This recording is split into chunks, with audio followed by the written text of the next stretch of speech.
भी हो जाए, मुझे पिताश्री से मिलने से कोई बाधा नहीं रोक सकती।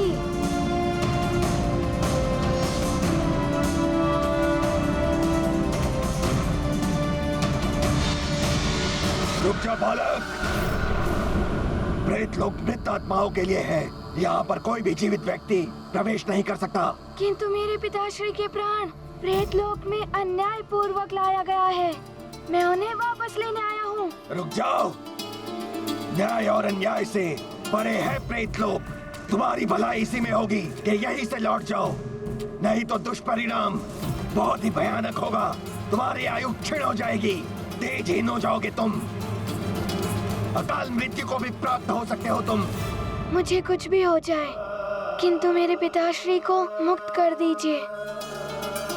मुझे उनसे मिलने दीजिए।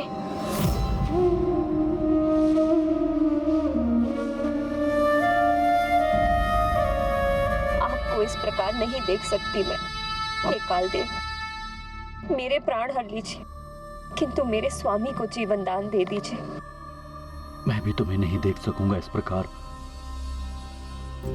जो दशा तुम्हारी हो रही है, वही दशा मेरी भी होती तुम्हारे बिना।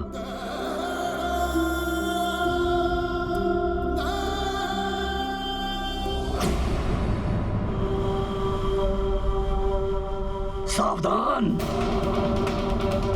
सावधान होकर चलो।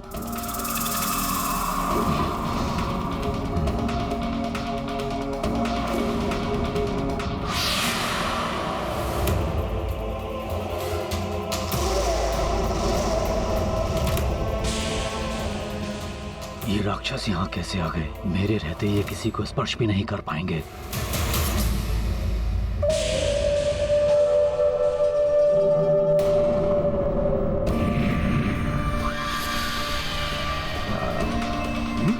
ये ससुर श्री कंजर के रूप में सुग्रीव और उनके पिता ऋषराज भी। अच्छा, चंद वेश धारण करके ये मायावी राक्षस अवश्य कुछ षड्यंत्र रचने वाले हैं, किंतु मैं इन्हें ऐसा नहीं करने दूंगा।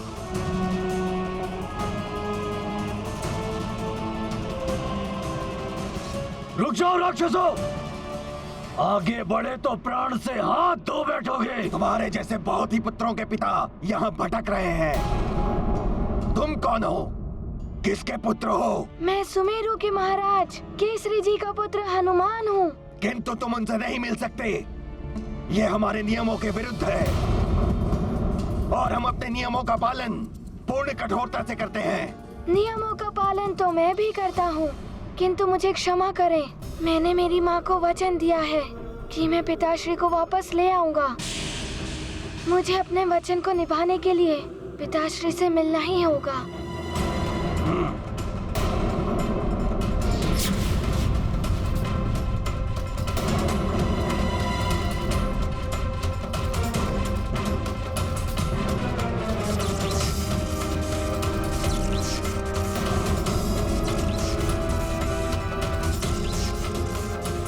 बालक, यदि तुमने द्वार को स्पर्श करने का प्रयास किया तो यहाँ की विद्युत तरंगे तुम्हें इस तरह आघात देंगी कि सीधा पृथ्वी लोक पर जाकर गिरोगे। लौट जाओ।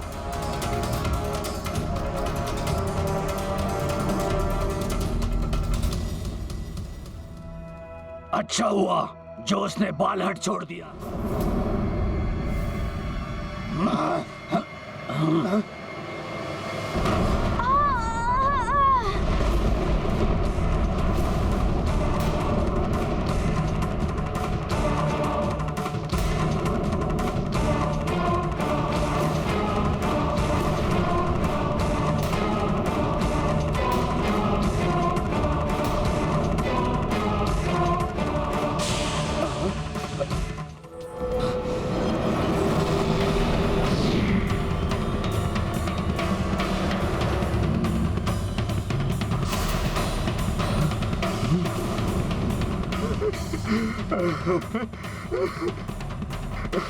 पुत्री अंजना।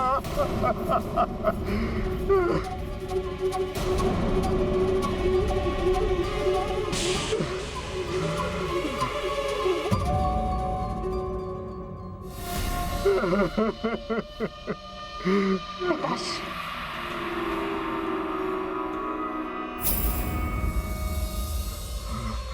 क्या हो गया ये तुम्हारे पिताश्री नहीं है अंजना, ये जलवेदी राक्षस है, शत्रु है हमारे।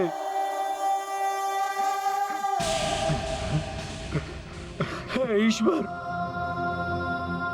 ये कैसी व्यवस्था है? ये तीनों राक्षस मेरे परिवार पर संकट बन के आए हैं और मैं कुछ कर भी नहीं सकता।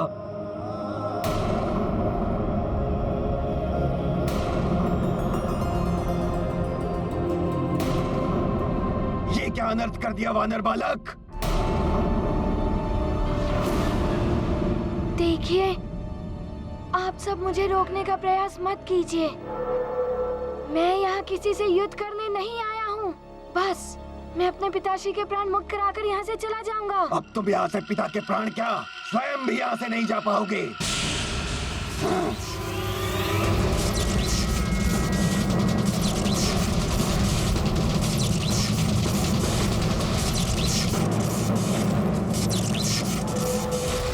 हनुमान यहाँ से अवश्य जाएगा, किंतु अपने पिताश्री के प्राण मुक्त करा के।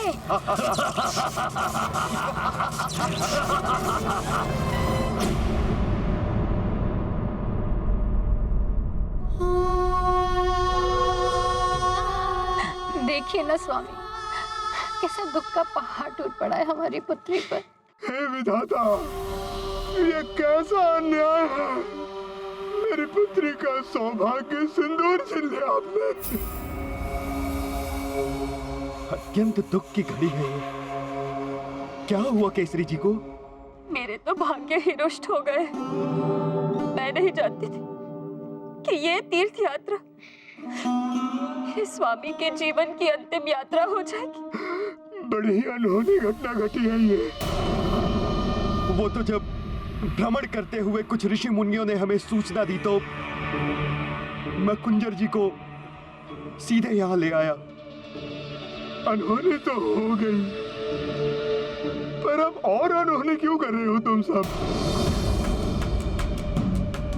पुत्र केसरी जी के मृत देह के साथ ऐसे अनहोनी क्यों कर रहे हो तुम सब? इनकी अंत्येष्टि क्यों नहीं हुई अब तक?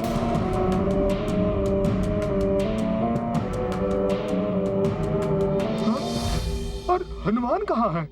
हनुमान केसरी जी के प्राण वापस लेने कालदेव के पास गया हुआ है। प्रतीत हो रहा है कि केसरी जी की मृत्यु ने तुम सबको विक्षिप्त बना दिया है।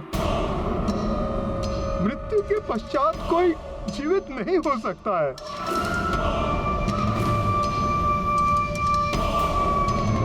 अंत्येष्टि संस्कार में जितना विलंब होगा उतना ही कष्ट होगा दिवंगत आत्मा को।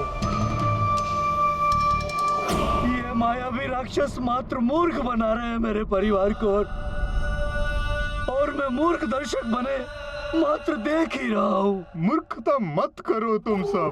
हनुमान नहीं ला पाएगा केसरी जी के प्राण वापस।